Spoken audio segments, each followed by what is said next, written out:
آیت نمبر 53۔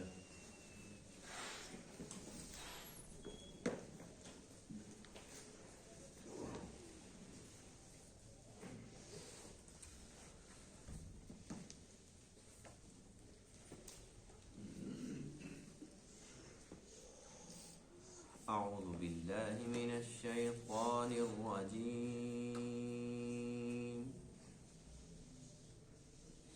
بسم اللہ الرحمن الرحیم۔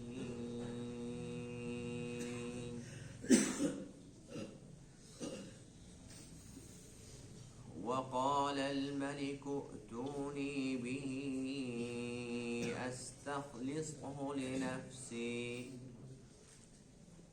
فلما كلمه قال إنك اليوم لدينا مكين أمين،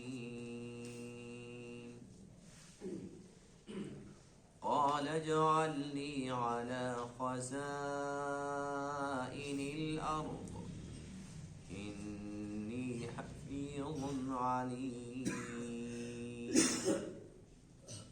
وكذلك مكنا ليوسف في الأرض يتبوأ منها حيث يشاء، نصيب برحمتنا من نشاء ولا نضيع أجر المحسنين، ولأجر الآخرة خير للذين آمنوا وكانوا يتقون۔ صدق اللہ العظیم۔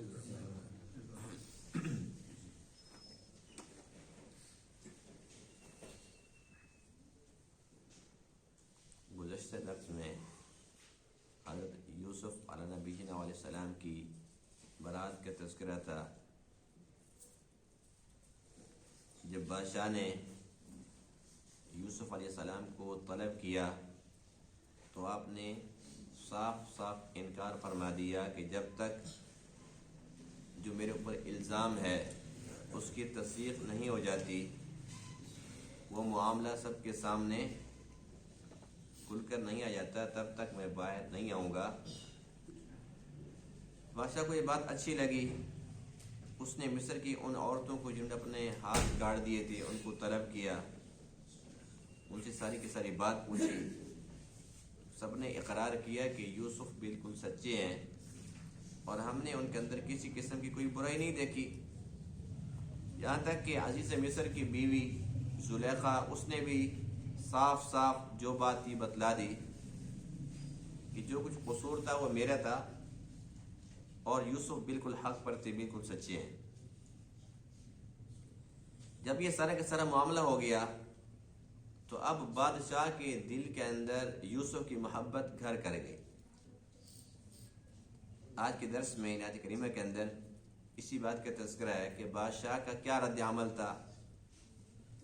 اللہ فرماتے ہیں کہ بادشاہ نے یہ حکم جاری کیا کہ اب تو جا کر ان کو بتلاؤ کہ معاملہ صاف ہو گیا ہے، ہمیں پتہ چل گیا ہے کہ آپ بالکل بے قصور تھے، آپ کے ساتھ بڑی زیادتی ہوئی ہے، اتنا عرصہ آپ نے قید خانے کے اندر گزارا ہے، اب آپ آ جاؤ، اور میں نے یہ فیصلہ کیا ہے کہ میں اپنے مشیروں کے اندر آپ کو رکھوں گا، اپنی ذات کے لیے آپ کو خاص کر دوں گا، یعنی کہ خاص مقام دوں گا، آپ میرے مقربین میں شامل ہو جائیں گے۔ اب یہ پیغام وہاں پر جب پہنچایا گیا تو یوسف علیہ السلام قید خانہ سے نکل آئے۔ ابھی تک تو بادشاہ نے یوسف کو دیکھا نہیں ہے، باتیں سنی ہیں، لیکن جب یوسف علیہ السلام بادشاہ کے دربار میں آئے، بادشاہ کے ساتھ بات چیت ہوئی تو وہ اور زیادہ متاثر ہوا۔ اس نے کہا اتنا خوبصورت اور اتنے پیارے اخلاق اور اتنا سچا، اور پھر ایسے بندے کے ساتھ اتنی بڑی زیادتی۔ اس نے کہا کہ آج کے بعد آپ میرے ساتھ دربار کے اندر ہر روز بیٹھیں گے، آپ امانت دار بھی ہیں، عزت دار بھی ہیں، آپ کی عزت کا بھی خیال رکھا جائے گا، اور بس آپ ہماری کابینہ کا حصہ بن گئے۔ اس موقع پر یوسف علیہ السلام نے از خود اس بادشاہ سے، جس کا نام ریان بن ولید تھا، ابھی تک وہ مسلمان نہیں ہوا تھا، اس سے آپ نے مطالبہ فرمایا کہ ایسا کرو کہ مجھے وزیر خزانہ بنا دو، اس لیے کہ میں سب کچھ جانتا ہوں، آنے والے جو حالات ہیں، وہ خواب کی تعبیر، وہ سارا کچھ میں جانتا ہوں کہ کیا ہونے والا ہے۔ تو میرے خیال میں اگر یہ سارے کا سارا نظام میرے پاس آ جائے تو میں بڑے اچھے طریقے سے اس کو ہینڈل کر لوں گا۔ بادشاہ کو یہ بات بھی اچھی لگی، اس نے کہا تو بہت اچھی بات ہے۔ تو اللہ فرماتے ہیں کہ اس طریقے سے ایک قیدی کو قید خانہ سے نکال کر ہم نے وزیر خزانہ بنا دیا، یہ ہماری قدرت ہے۔ اور جب آپ وزیر خزانہ بن گئے، اس حکومت کا حصہ بن گئے، اب ہم نے آپ کو اختیار دے دیا کہ پورے مصر کے اندر، پورے ملک کے وزیر خزانہ تھے نا، تو جہاں دل کرے چلے جائیں، کہاں ایک قید خانہ اور کہاں پورا ملک، جہاں چاہیں چلے جائیں، جب چاہیں واپس آ جائیں، یعنی کہ مکمل اختیارات ان کو دے دی۔ تو اللہ فرماتے ہیں کہ کوئی بھی انسان جو نیکی کرتا ہے ہم اس کی نیکی کو ضائع نہیں کرتے۔ اگر یوسف علیہ السلام نے صبر کیا اور نیکیاں کرتے رہے تو ہم نے اس صبر کا بہت بہترین بدلہ دیا، ایسا بدلہ کہ دنیا نے دیکھا۔ اللہ فرماتے ہیں کہ یہ صرف دنیا کی حد تک تھا، جو آخرت کا اجر ہے وہ ابھی باقی ہے اور وہ بہت بہترین ہے۔ اور ہر ایک مومن کے لیے، جو مومن ہے، متقی ہے، اللہ کی طرف سے خوشخبری ہے کہ جس طریقے سے ہم نے یوسف کو نوازا، ایسے جو بھی مومن ہوگا، متقی ہوگا، اللہ کی طرف سے جو بھی آزمائش آئے گی، جو امتحان ہوگا، اس کے اندر صبر سے کام لے گا، ہم اس کو بھی ایسے نوازیں گے۔ وقال الملک ائتونی بہ، اور کہا بادشاہ نے لے آؤ میرے پاس یوسف کو، استخلصہ لنفسی، میں اپنی ذات کے لیے اس کو خاص کر دوں گا۔ فلما کلمہ، پس جب اس نے کلام کیا، جب بات چیت کی یوسف علیہ السلام کے ساتھ، قال، تو کہنے لگا انک اليوم، بے شک آپ آج کے دن سے، لدینا، ہمارے پاس، مکین امین، عزت دار بھی ہیں، امانت دار بھی۔ قال اجعلنی علی خزائن الارض، یوسف علیہ السلام نے فرمایا کہ مجھے مقرر کر دیجئے زمین کے خزانوں پر، یعنی کہ جو مصر کے، زمین سے مراد مصر کی زمین تھی، جو مصر کے خزانے ہیں، یعنی کہ مجھے وزیر خزانہ بنا دو۔ انی حفیظ، بے شک میں حفاظت کرنے والا ہوں، علیم، جاننے والا ہوں، اس کام کو جانتا بھی ہوں، اور میں چونکہ امانت دار ہوں تو میں کسی چیز کو ضائع بھی نہیں کروں گا اور نہ ہونے دوں گا۔ وَكَذَلِكَ مَكَّنَّا لِيُوسُفَ فِي الْأَرْضِ، اور اس طریقے سے ہم نے مقام دیا، ٹھکانہ دیا، رہنے کی جگہ دی یوسف کو زمین میں۔ يَتَبَوَّأُ مِنْهَا حَيْثُ يَشَاءُ، وہ ٹھکانہ بناتا تھا اس زمین میں جہاں چاہتا تھا۔ نُصِيبُ بِرَحْمَتِنَا مَن نَّشَاءُ، ہم پہنچاتے ہیں اپنی رحمت کو جس پر چاہتے ہیں۔ وَلَا نُضِيعُ، اور ہم ضائع نہیں کرتے، اجر المحسنین، نیکی کرنے والوں کے اجر کو۔ وَلَأَجْرُ الْآخِرَةِ، اور جو آخرت کا اجر ہے، البتہ خیر، وہ تو بہت بہتر ہے، لِلَّذِينَ، ان لوگوں کے لیے، آمنوا، جو ایمان لائے، وَكَانُوا يَتَّقُونَ، اور وہ تقوی اختیار کرتے تھے۔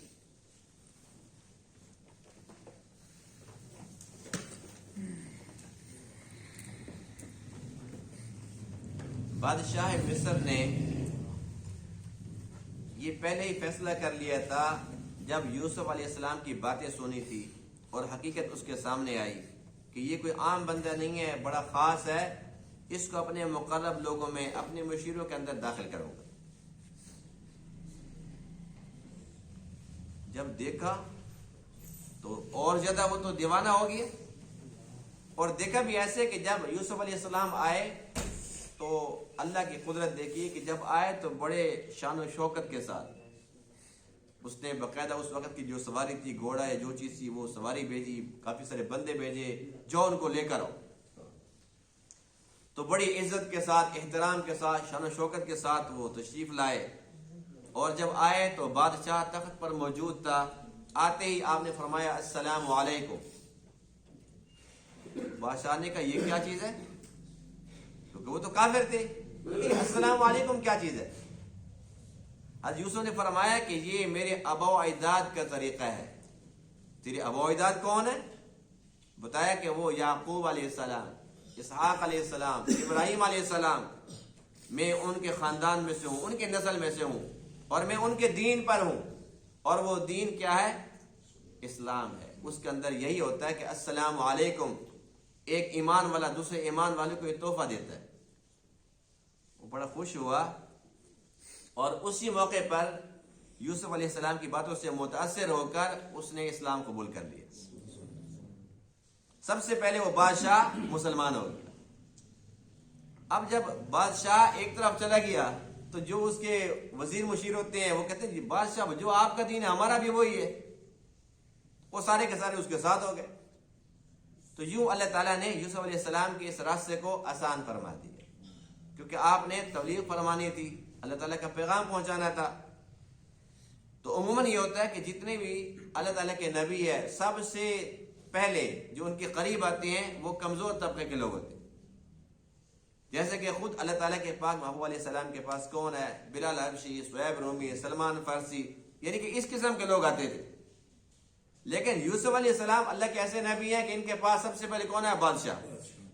اوپر کے لوگ پہلے آئے، اس لیے کہ تکلیفیں پہلے بڑی دیکھ رکھی تھی، قربانیاں بہت زیادہ تھی، اور اللہ تعالیٰ کی چاہت یہی تھی.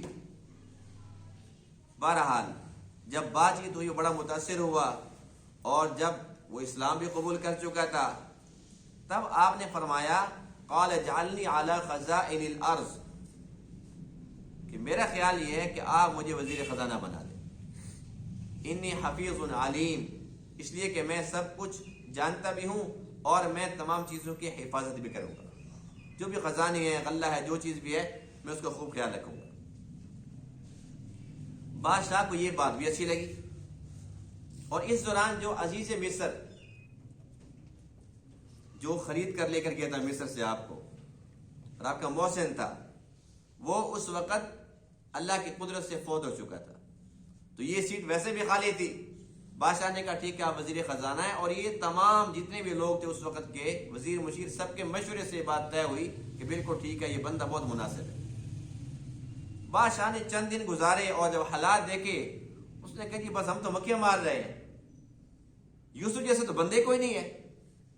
اس نے تمام لوگوں کو بلایا جو اس کی کیبنٹ کا حصہ تھے، سب کو بلایا اور اس نے کہا کہ میرا خیال یہ ہے کہ وزیر خزانہ کا عہدہ بہت چھوٹا ہے اس بندے کے لیے. میں یہ چاہتا ہوں کہ بس میں اپنا تاج ان کے سر پر رکھوں اور ان کو ہم بادشاہ بنا دیتے. سب نے کہا یہ ہم تو خود دیکھ کر بڑے حیران، اتنا پیارا، اتنے پیارے اخلاق کا مالک اور ہر طرف سے خیر کی بات، اور اتنا ہمارا خیر خواہ اور ہماری آخرت کی فکر کرنے والا، اس سے اچھا بندہ کون ہو سکتا ہے؟ تو بادشاہ نے تمام کے مشورے سے اپنا جو تاج تھا وہ یوسف علیہ السلام کے سر پر رکھ دیا، اور اپنی انگوٹھی تھی جو زور کے اندر جس کے اوپر مہر ہوا کرتی تھی وہ انگوٹھی اتار کر اور یوسف علیہ السلام کو پہنا دی کہ بس تاج کے بھی آپ حقدار ہیں اور انگوٹھی کے بھی آپ. بس اب یہ کہ علامتی طور پر میں بادشاہ ہوں. جیسے ہمارے ملک پاکستان کے اندر صدر ہوتا ہے، علامتی طور پر کوئی مر جائے تو اس کو بھیجتے ہیں جو بھائی جنازے کے اندر ہی پاکستان کا صدر چلا گیا ہے، اور اکثر لوگوں کو پتہ نہیں ہوتا کہ اس کا کام کیا ہے بیچارے کا، اور خود بھی کب شاید پوچھتا ہو کہ میں نے کرنا کیا ہے. تو قرآن خوانی میں یا کہ وہ مر جائے تو جنازے کے اندر اس قسم کی تصویر وغیرہ بنوانی ہو، یا یہ 23 مارچ ہو جائے یا 14 اگست ہو جائے، ان دنوں کے اندر اس کو سامنے لے جاتا کہ یہ ہمارا صدر صاحب ہے، کیونکہ ایک بے اختیار قسم کا ہوتا ہے ہمارے ملک میں. تو اس نے کہا کہ بس میں ایسے ہی صدر ٹھیک ہوں، میں ایسے بادشاہ ٹھیک ہوں. سارے کے سارے اختیارات یوسف کو دے دیتے. تو اللہ فرماتے ہیں وَكَذَلِكَ مَكَّنَّا لِيُوسُفَ فِي الْأَرْضِ، ہم نے یوں قدرت دے دی یوسف کو زمین میں، یعنی کہ سارے کے سارے مصر کی بادشاہ دے دی. اللہ کی قدرت ہے کہ نہیں ہے؟ کہ نہ کوئی الیکشن ہوا، نہ آپ نے کچھ خرچ کیا، نہ کوئی لمبی چوڑی بات ہوئی. اللہ نے فرمایا کہ بس یوسف اب ہم آپ پہ خاص رحم کرنا چاہ رہے ہیں. نصیب برحمتنا من نشاء، ہم جس پر چاہتے ہیں تو ہم یوں ہی رحم کر دیتے ہیں. قید خانے سے نکالا اور تخت پر آ کے بٹھا دیا. لو جی، کہاں کنویں کے اندر گرے تھے، کہاں پھر غلام بنے تھے، کہاں مصر کے اندر بک رہے تھے، کہاں کے اوپر الزامات لگ رہے تھے، کہاں قید خانے کی زندگی، اور کہاں سارا کا سارا مصر آپ کی مٹھی میں ہے، جو چاہیں آپ کریں، سیاہ سفید کے مالک بنا دیے گئے. اب یہاں پر ایک بات بڑی اہمیت کی حامل ہے، وہ یہ ہے کہ یوسف علیہ السلام تو اللہ تعالیٰ کے نبی تھے، آپ نے خود عہدہ کیوں مانگا کہ مجھے وزیر خزانہ بنا دو؟ اس لیے کہ یہ اہمیت کی بات اس لیے ہے کہ حدیث پاک میں بھی ہے کہ جو بندہ کوئی عہدہ مانگتا ہے، جو عہدہ مانگتا ہے اس کو عہدہ دے دیا جاتا ہے تو اللہ کی طرف سے اس کو تائید اور نصرت حاصل نہیں ہوتی، اور جس کو از خود عہدہ دے دیا جائے تو اللہ کی طرف سے اس کو تائید حاصل ہوتی ہے. تو یوسف علیہ السلام نے عہدہ مانگا کیوں؟ اور ایک حدیث پاک میں یہ بھی ہے کہ ایک مرتبہ ابو موسیٰ اشعری رضی اللہ تعالیٰ عنہ، یہ بہت بڑے قاری قرآن صحابی ہیں، ان کے قبیلے کے دو لوگ تھے، یہ آئے اسلام قبول کیا، اللہ کے نبی کے سامنے بیٹھ کر گزارش کی کہ ہمارا دل یہ چاہتا ہے کہ ہمیں کوئی نہ کوئی عہدہ دو. تو اللہ کے نبی نے فرمایا کہ میرا طریقہ یہ ہے کہ جو مجھ سے عہدہ مانگتا ہے اس کو میں نہیں دیتا، جو نہیں مانگتا میں اس کو دیتا ہوں. اب تم دونوں نے مانگا ہے اس لیے میں تمہیں محروم کرتا ہوں، نہیں دیتا. اور فرمایا کہ ابو موسیٰ اشعری آپ نے نہیں مانگا، ہم آپ کو عہدہ دیتے. تو اللہ تعالیٰ کے نبی کا طرز عمل یہ تھا. لیکن یہاں معاملہ کچھ اور ہے کہ یہاں آپ نے خود مانگ لیا. تو اس کے بارے میں مفسرین کرام نے لکھا ہے کہ جو انسان دنیا کی خاطر عہدہ مانگتا ہے، دنیا کی خاطر، یعنی کہ دنیا کی طلب اس کے اندر ہے، دنیا کی ہوس اس کے اندر ہے، اگر دنیا کی غرض سے عہدہ مانگتا ہے تو وہ حدیث پاک یہ کہتی ہے کہ اللہ کی طرف سے تائید حاصل نہیں ہوگی، اس میں خیر کی بات نہیں ہوگی. لیکن جس کا مقصد آخرت ہو، جس کا مقصد دین ہو، جس کا مقصد دنیا ہرگز نہ ہو، اور جو کہ اللہ کے نبی ہوتے ہیں ان کے اندر دنیا کی محبت کہاں سے آ گئی؟ یوسف علیہ السلام یہ دیکھ رہے تھے کہ آنے والے 15 سال بڑے اہم ہیں، اس کے اندر اگر کوئی نااہل بندہ اس کام کو سنبھالنے کی کوشش کرے گا تو نہیں سنبھال پائے گا. لیکن چونکہ میں اللہ کا نبی ہوں اور میں امانت دار بھی ہوں، اگر میں یہ سارا کچھ خود نظام سنبھال لوں تو بہت ہی پیارے طریقے سے اس کو میں چلا لوں گا. اور وقت نے ثابت کر دکھایا کہ ایسا ہی ہوا تھا. تو اس لیے جب مقصد دین ہو، مقصد لوگوں کی خیر خواہی ہو، مقصد اپنا پیٹ نہ ہو، تو اس صورت کے اندر عہدہ خود مانگنا بھی جائز ہے، ناجائز نہیں. اور اس کی مثال غزوہ موتا، جس میں اللہ کے نبی نے ایک لشکر روانہ فرمایا اور ارشاد فرمایا کہ اس کا جو امیر ہے وہ زید بن حارثہ رضی اللہ تعالیٰ عنہ، اور فرمایا کہ جب یہ شہید ہو جائے تو اس کے بعد حضرت جعفر طیار رضی اللہ تعالیٰ، فرمایا کہ وہ بھی شہید ہو جائے تو عبداللہ بن رواحہ رضی اللہ تعالیٰ. 3 بندوں کو یکے بعد دیگرے امیر بنا دیا.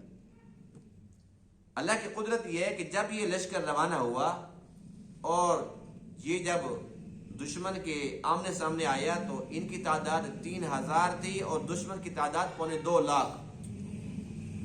3000 کا اور 2.25 لاکھ کا.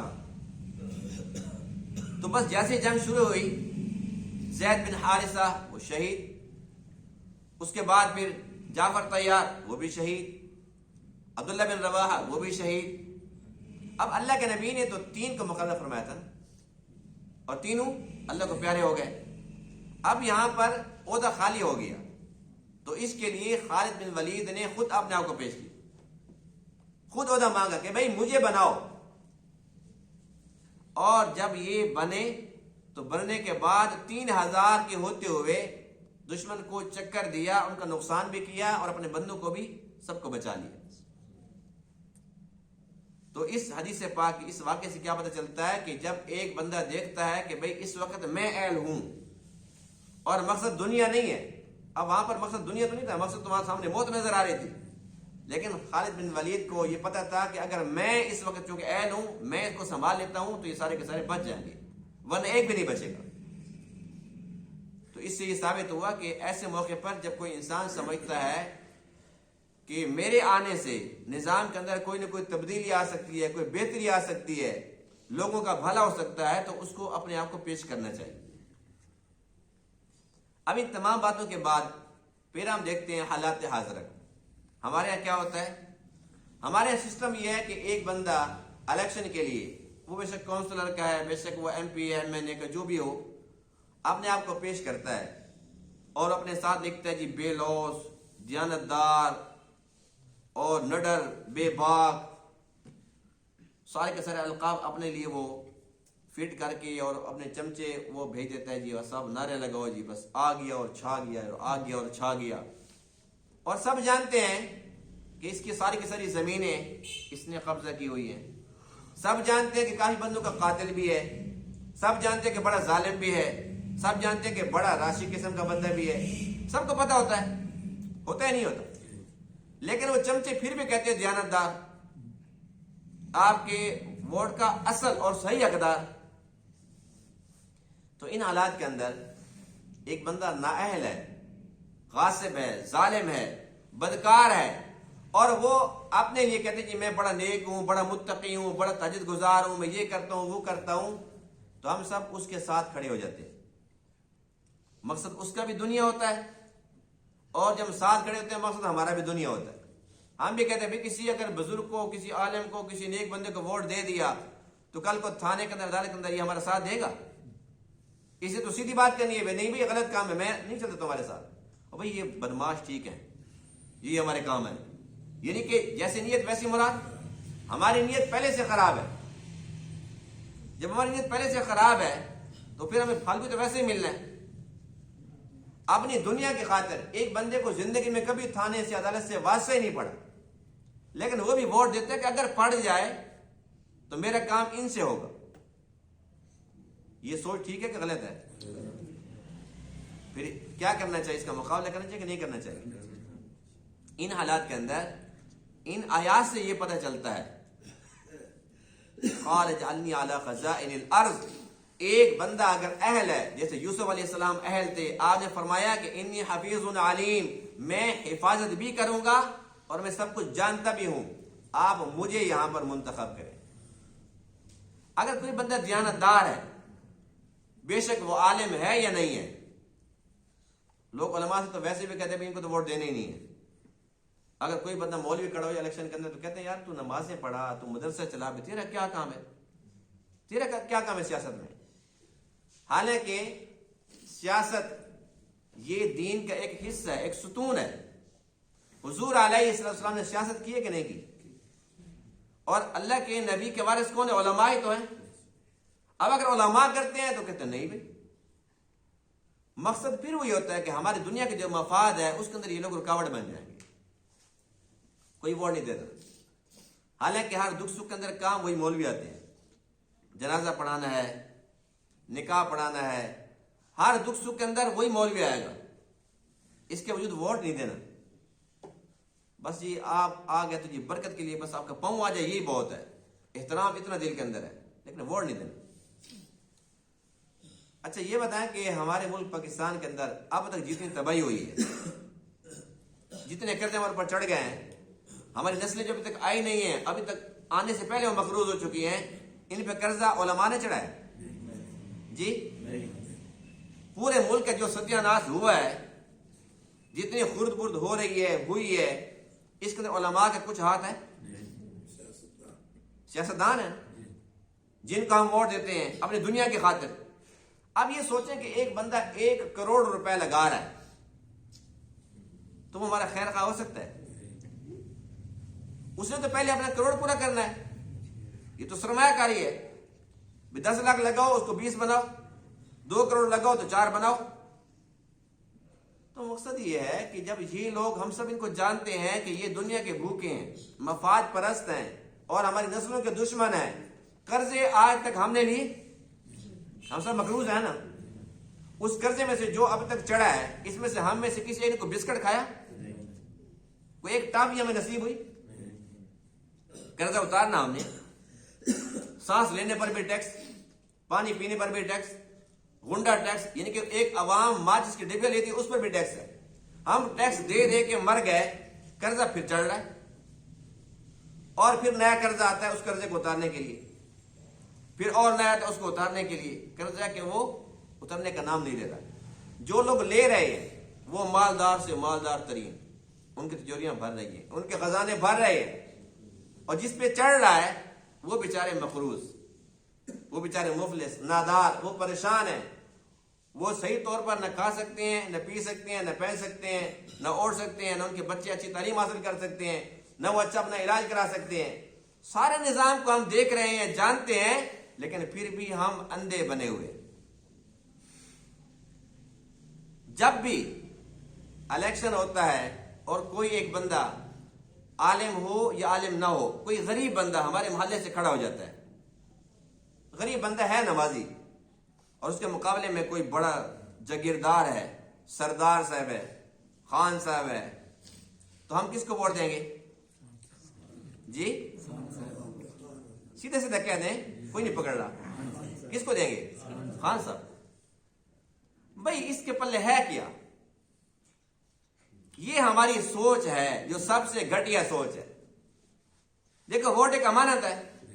اب آپ سب بیٹھے ہو ماشاءاللہ، آپ میں سے کوئی بندہ کھڑا ہو جاتا ہے، ہمیں یقین ہے نا یار یہ بندہ پکا نمازی ہے، ہمارے ساتھ ہمارے محلے میں رہتا ہے، نمازی بھی ہے، نمازیں پڑھتا ہے، آج تک اس نے کوئی قتل نہیں کیا، چڑیا کو بھی قتل نہیں کیا، بندے کو تو کیا قتل کرے گا، کسی کی بلی کو بھی اس نے نہیں پھڑکایا ابھی تک.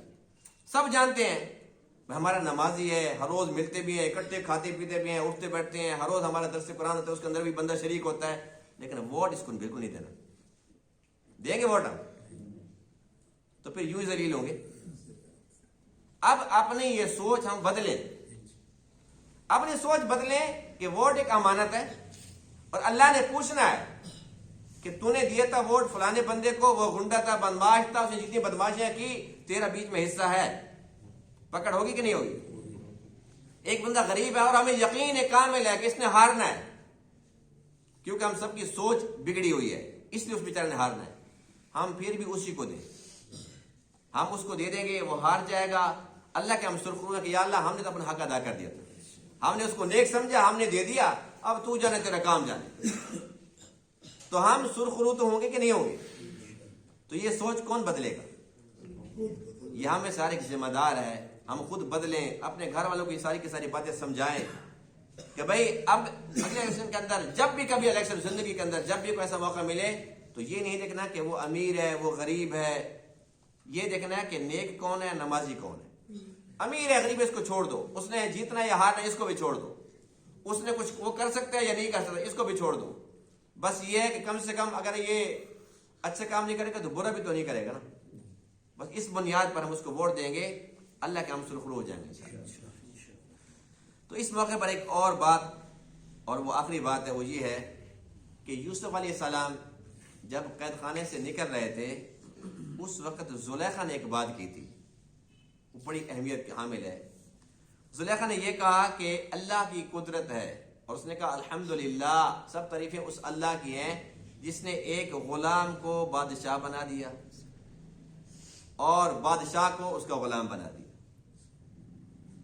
دیکھو نا، یوسف غلام تھا، وہ تخت پہ آ گیا، وہ بادشاہ بن گیا. جو بادشاہ تھا اس نے تاج اتار دیا، اس نے کہا جی ہم آپ کے نوکر. تو اللہ کی قدرت ہے کہ ایک غلام کو اللہ نے بادشاہ بنا دیا اور بادشاہ کو غلام بنا دیا. یہ ایک بہت بڑی بات ہے، بہت ہی بڑی بات ہے. اگر اس کی گہرائی میں جائیں تو بہت ہی گہری بات ہے. اللہ کی قدرت یہی کچھ ہے. اللہ دکھاتا ہے کہ سب کچھ میری مٹھی میں ہے، سب کچھ میرے قبضہ قدرت میں ہے، جو میں چاہتا ہوں سو کر کے دکھاتا ہوں. کوئی بندہ اگر امیر ہے اترانے کی ضرورت نہیں ہے، ایک جھٹکا دوں گا سب کچھ ختم. ایک بندہ غریب ہے اس کو حقیر مت سمجھو، ایک جھٹکا دوں گا جس کو تمہارا سردار، تمہارے اوپر میں نگران مقرر کر دوں گا. نمرود پوری دنیا کا بادشاہ ہے، تخت پر بیٹھا ہوا ہے، پوری دنیا، ایک ملک نہیں تھا، پوری دنیا کا نظام وہ چلا رہا تھا، اور اس نے یہ کہا کہ میں خدا ہوں. اللہ فرماتے ہیں اچھا اپنی اوقات بھول گیا، تو خدا بن گیا ہے۔ اللہ نے مخلوق میں سے ایک مچھر کو جو لنگڑا سا تھا اس کو بھیجا کہ جا اس کے ناک میں گھس جا، اس کو بتا کہ تو خدا نہیں ہے، خدا وہ ہے جس نے مجھے بھیجا ہے۔ پوری دنیا کا بادشاہ ہے، اپنے نوکر کو کہتا ہے جوتا مار میرے سر پہ۔ وہ جب جوتے مارتا تھا نا مچھر بھی آرام کر جاتا تھا، بڑا خبیث شیطان تھا، آرام کر جاتا تھا، کہتا بڑا سکون مل رہا ہے۔ جیسے وہ تھک کے بیٹھتا تھا مچھر پھر اپنا کام شروع کر دیتا تھا۔ تو یہ اللہ تعالیٰ کی قدرت ہے۔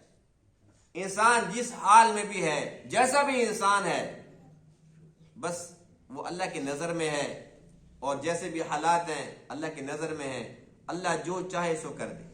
جیسے وہ صبح سے شام لے آتا ہے، شام سے صبح لے آتا ہے، دن کو ختم اور رات کو لے آتا ہے، رات کو ختم پھر دن کو لے آتا ہے، ایسے وہ چاہے امیر کو غریب کر دے، غریب کو امیر کر دے۔ جیسے اس نے بادشاہ کو غلام اور غلام کو بادشاہ بنا دی۔ اس اللہ کے ساتھ ہم پیار کریں، اس کی محبت میں دیوانے ہو جائیں، اس کی محبت کے اندر اس کی بندگی کریں اور اس کی رضا حاصل کریں۔ دنیا کے اندر بھی مزے کے ساتھ جئیں گے اور مرنے کے بعد ہمیشہ ہمیشہ کے مزے ہوں گے۔ اللہ تعالیٰ تمام باتوں کو سمجھنے عمل کرنے کی توفیق عطا فرمائے۔ وآخر دعوانا الحمدللہ رب العالمین۔